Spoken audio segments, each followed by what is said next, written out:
Most of this episode is an interview with the CEO of Cascade AIDS Project, done at his office in downtown Portland. This is March of 2020, and everyone is hyper aware of the coronavirus, COVID-19.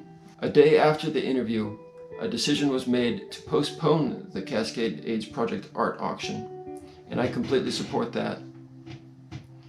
I also received an email that one of the staff members at CAP just tested positive for the coronavirus.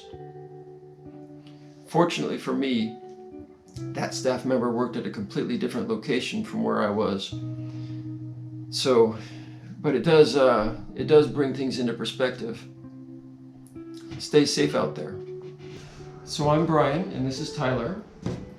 A special episode of Ivy Acres Homestead. This is actually part 3 of a series exploring a little bit about what I do besides homesteading. In this case, it's how my artwork will be supporting the Cascade AIDS Project. Yeah.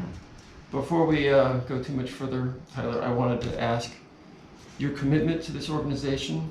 Is there a story behind it? Has your life been affected by AIDS? Yeah, so I've been working in the field of HIV for about 16, going on 17 years. And it was not my original plan in life. I didn't grow up knowing much about HIV or have anyone in my life living with the disease. But as a college student living in a small town in Ohio, in March of 2004, I learned about my own HIV diagnosis, and a lot changed in my life. I actually came from the arts community. I was a performer at a musical theater program in a small college in Ohio. And it was a difficult time in figuring out what my next chapter looked like. But it was actually the community of artists that I was working with that wrapped around me with love and support. I think for me, it was figuring out what was next. And for them, it was a flashback to a very different part of their life and history when many of their friends unfortunately passed from this disease. Yeah. I've had 2 people in my life die of the disease. My stepsister died pretty early on in AIDS. I think she got it in the late 80s. And after college, my first job was working for Jerry, who owned a picture framing business. And he died, about 25 years ago now, I guess. So it's pretty pervasive. I wouldn't be doing what I'm doing today without Jerry. He taught me how to do the picture framing, and now I have my own framing business. So, time. It's weird to think about how everything affects everything that your path in life, I guess. Yeah. The path that we often intend to go on and where we think that we may end up, I think changes multiple times for many people in different ways. And I certainly never thought that HIV would be a part of my story, but it's become a very significant part of my life, both in my own personal diagnoses, but in being able to give back to the field that helped me very early on has been such an enriching part of my life professionally, which has been great. And to see, especially in this community, how people continue to wrap around CAP year over year is pretty inspiring. I love it when people are just really passionate about what they do, or doing something incredibly meaningful for them. And you guys are doing a good job. Yeah, I think it's an exciting time to be working in the field of HIV, but also an exciting time for Cascade AIDS Project. We're celebrating our 35th anniversary in 2020, and our upcoming art auction will be the 32nd year of that event, which is our largest fundraiser of the year. And I think the thing that's exciting is how much progress we've made, both in the epidemic and as an organization. We have come so far from those early days where we were losing many of our friends and family, and now for most people, HIV is a long-term chronic illness.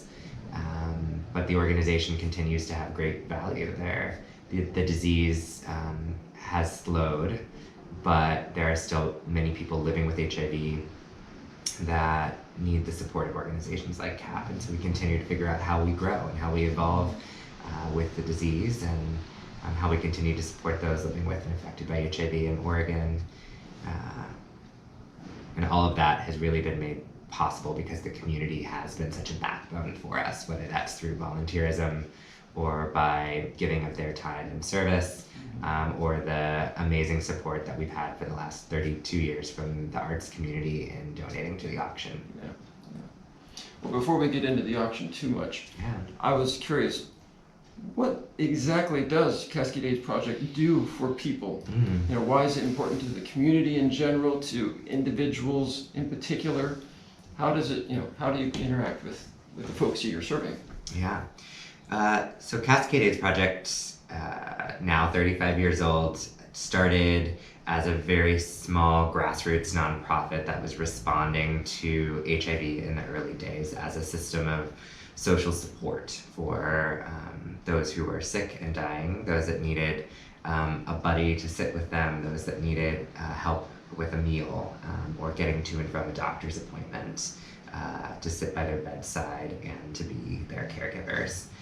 And over time, as we learned more about the disease and as the disease became more manageable with medication, in the mid-90s, CAP began to grow and evolve to be more than a system of social support, but to provide direct services in the community to get folks linked to care and stable in their care in the best way possible.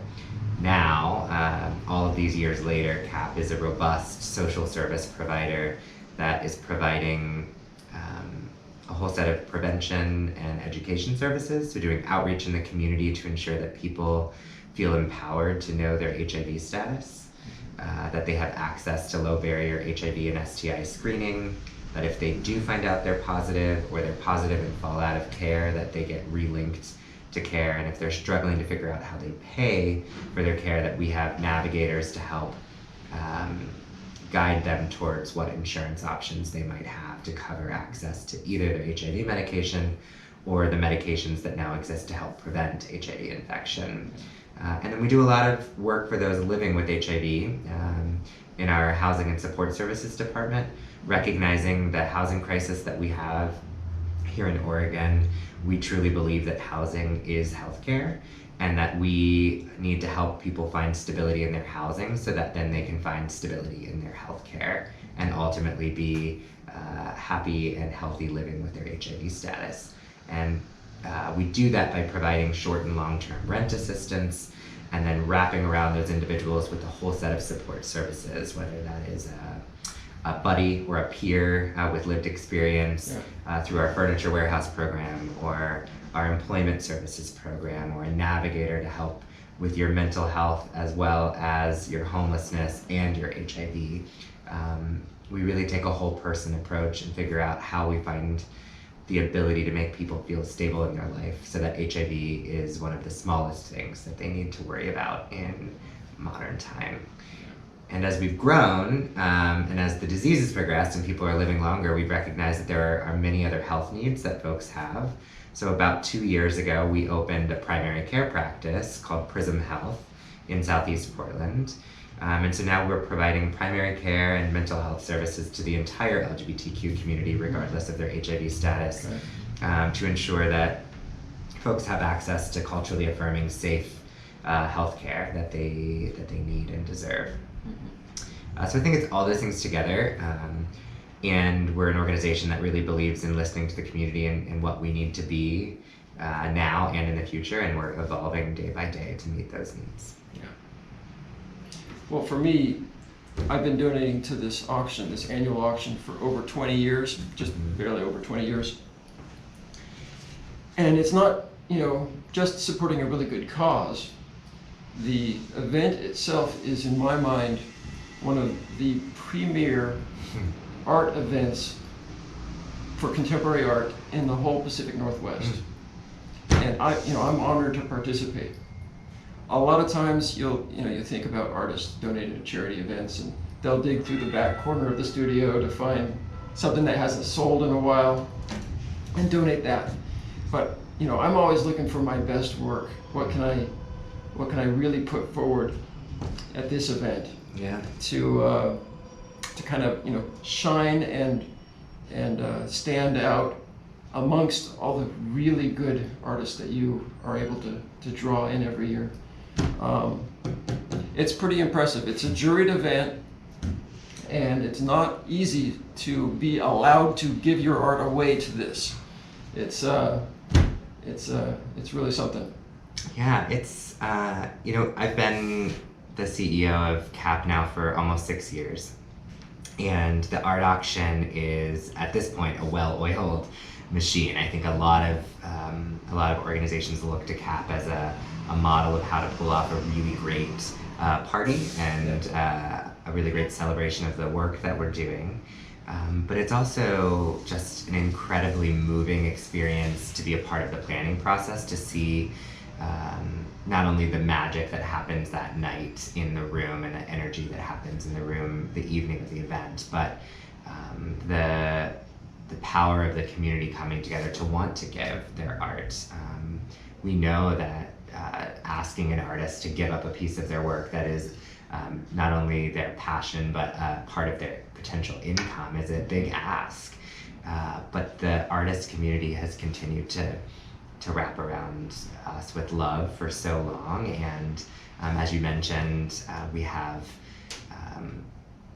each year about 18 pieces in our live up to 18 pieces in our live auction, and over 150 pieces in the silent. And I've only ever been in the silent auction. I've never been at the top tier yet. It's you know, it's a competitive process, which is it's a great problem for us to have. I have to apologize to Tyler. Had some technical difficulties, and the last part of our interview unfortunately is unusable. There's one point I wanted to make that didn't make it in. I can just say it now. For me, a good way to judge the management of a humanitarian organization is by the caliber of their volunteers, and CAP has a lot of good volunteers. Just as an example, last week I dropped the artwork off for the jurying process, and it went completely smoothly. Everybody knew what they were doing. Yeah, it wasn't a well-oiled machine.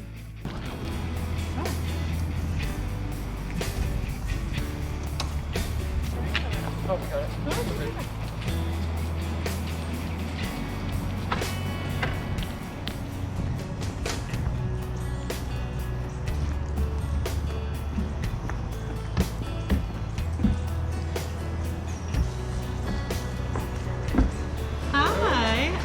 You're welcome to go ahead and place that on the table right over there. All right. We don't put it onto it. Great. And so, did you fill out a form online? I did. Okay. And what was your name? My last name. Frank? Perfect. I found it. So 120. Croton. How do you say it?